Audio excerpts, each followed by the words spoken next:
You are obviously one of the many legends that came out of Acid House. We're curious, I know that you were renting sound systems out to the earliest Acid House promoters. And I'm just curious about, you know, you went from Soul Boy hiring sound systems out to Acid House parties to DJing. Tell us a little bit about that Acid House transition. Well, the thing is, I was roughly around about 26, 27 years old at the time.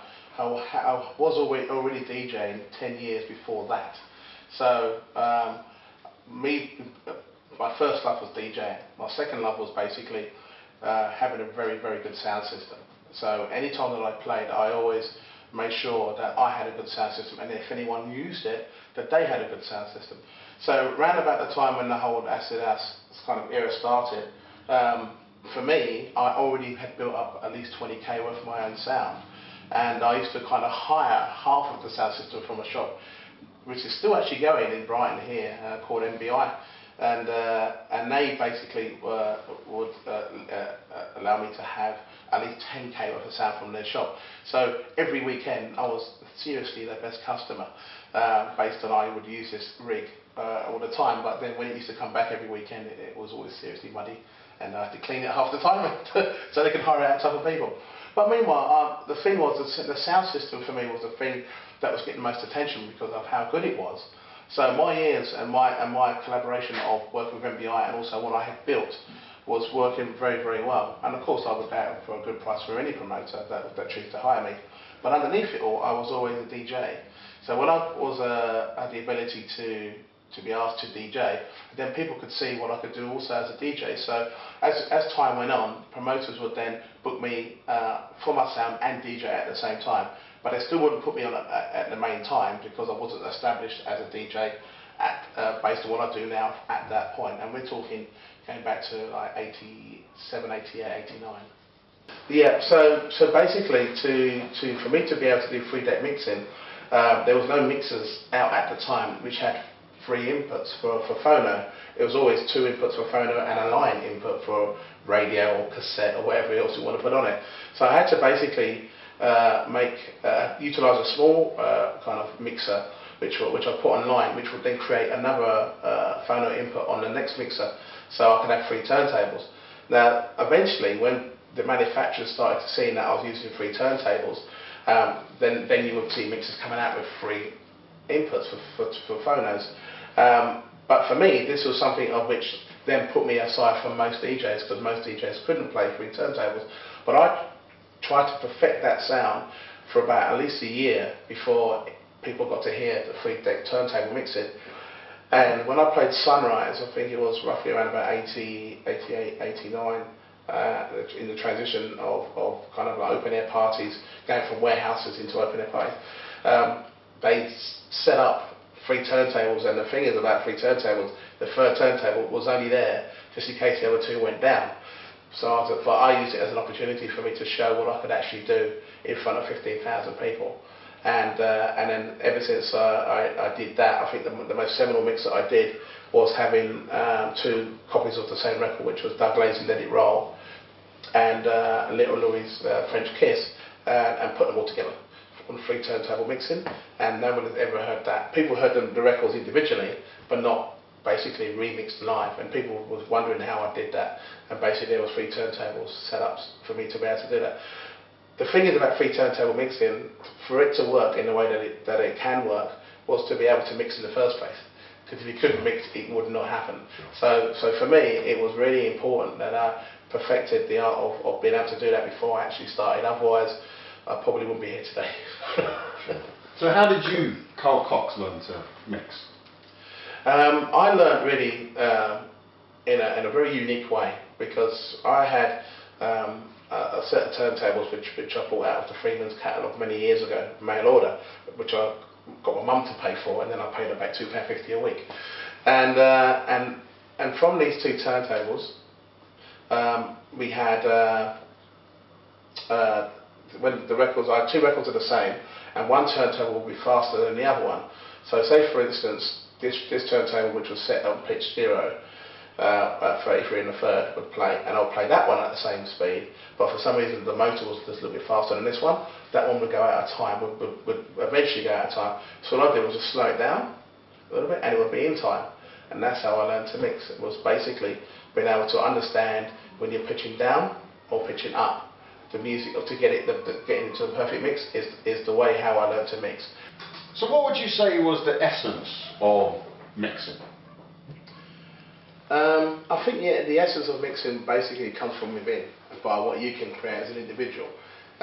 Only you can really create something within the confines of the material that you're utilising. So whether it's vocals or whether it's breaks or whether it's just an initial sound that you mix in, it has to come from you, the essence, and also the personality of mixing has to come from that person. And that is the thing that basically puts you aside from everyone else that's doing their thing. And I mean, mechanically, yes, you can basically put two records together which would definitely mix and just go in and we all know and love it. But then there's so much music and so much to do outside of that you have to be the creator of those mixes in a way that basically represents who you are as an individual. So the essence of mixing really is about what comes from within.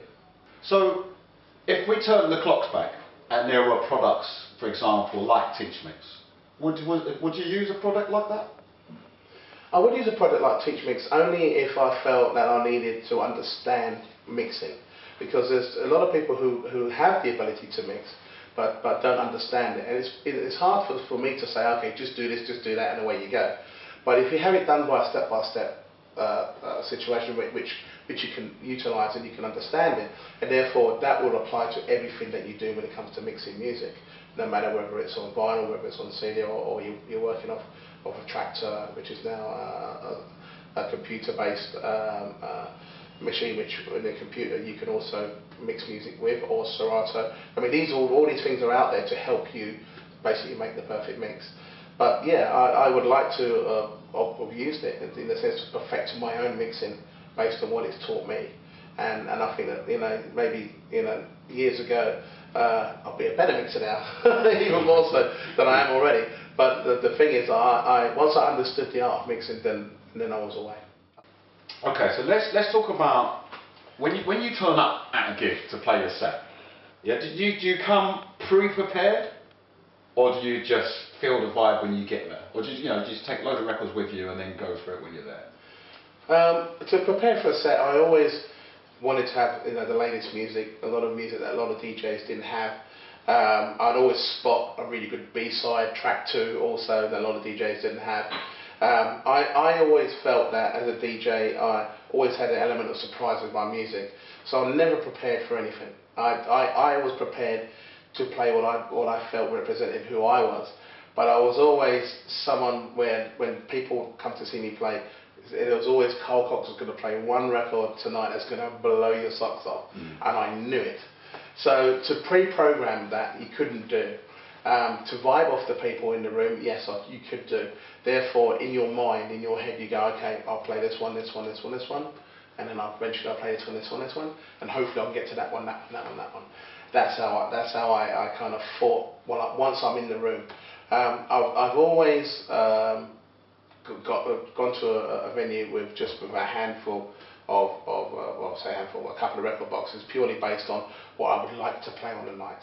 So it was never the case of, right, I'm going to play these records tonight, because the mood could change from place to place based on, some people would like the music a little bit harder, so therefore, there's no point in me playing, vocal garage house, because they'd be like, get out, or vice versa. You could go to a place where, you're playing vocal garage house and knowing full well that they don't want to hear that, they want to hear something a little bit more. So I was prepared for everything in a way that I set myself up to play at any venue anywhere else in the world. So Carl, you've been in the game for over 25 years. Have you still got the same passion then as what you have today for the business? Well, 25 years is a long time to be involved in anything, whether you're cutting grass for the council or whether you're a cook in the kitchen. Me being a DJ, I've been here longer than 25 years. And I think my passion is as strong for it now as it has ever been. I feel very fortunate and blessed to be in the position that I'm in, and I respect every single gig that I do and everyone that comes to hear me play. I treat every party that I do like it's my first. I really do enjoy my position in my life that I've created for myself, purely based on that I have a responsibility now to rock the house. So that is my calling, that's what I do. I really enjoy the fact that people are still enjoying Carl Cox music after all these years. And it's just, I just feel honoured to be able to be asked to come and play at any club anywhere in the world because of knowing what people know I can do to the dance floor. So yeah, the passion is still very, very high. It's something that's in my blood and I just can't let that go.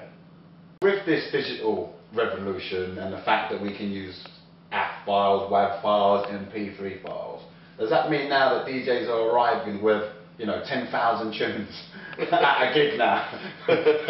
It does mean now that you don't get your records nicked from baggage handlers all around the world. That means you can still be able to create your set at any party anywhere in the world.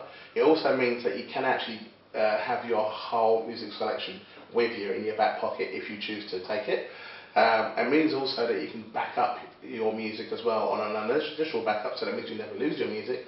And if you do have a fire at home where all your records are and they'll disappear, that means that's what's going to happen to your vinyl. But I mean, if you have a backup system of all your music on, you still have that.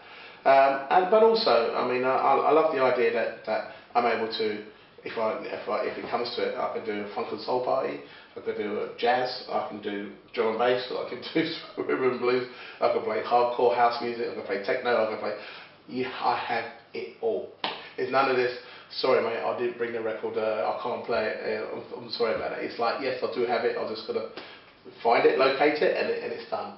People are quite happy about that.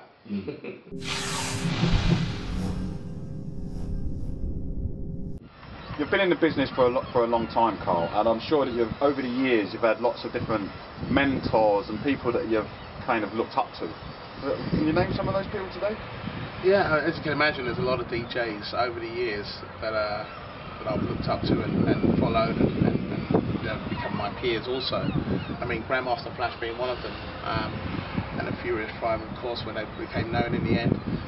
He did tricks and stuff that nobody could believe at the time, you know. Of course, being involved in the DMC many years ago, and of course myself being a runner-up in the regional finals, the DJ Cutmaster Swift was just phenomenal, and CJ McIntosh, of course, and these are just some of the guys that I used to get into when the hip-hop days, and of course Larry Levan, Frankie Knuckles, Dave Morales, again, seminal house music DJs, John Jellybean Benitez, also a great DJ, went on to produce some great music for Madonna, as well as Stephen Still Curly, and some of my peers today, Laurent Garnier, Swen Veit, Richie Horton, Dave Clark, and the list is endless when it comes to some of those DJs, and of course Fabio Groove Rider in my early days, working alongside those boys as well, was just a pleasure to be with, and the list goes on, Sasha Digweed, Paul Oakenfold, yeah, there's a lot. If there's one bit of advice, or one or two bits of advice you can give to someone beginning in the game, you know, don't really know how to mix, but have got the determination and the passion to see it through, what would you say to them? I think the first bit of advice I can give, I mean there's lots of advice I could give, but I think more than anything else is to have fun by what you're doing. Don't stress about it. Don't stress about, you know, not being able to play all the music that you like to get your hands on, not having a crowd in front of you, because none of it matters. What matters is how it makes you feel, because if you feel good, everyone else feels good, no matter how you do it. And that's how I've basically been able to be here for so long, because I have fun with it. Without that, and then it's all lost. And in the end of the day, if you choose to become a DJ, you are a point of entertainment. So therefore you have to have that from within. So just relax and be happy, but have fun, for sure.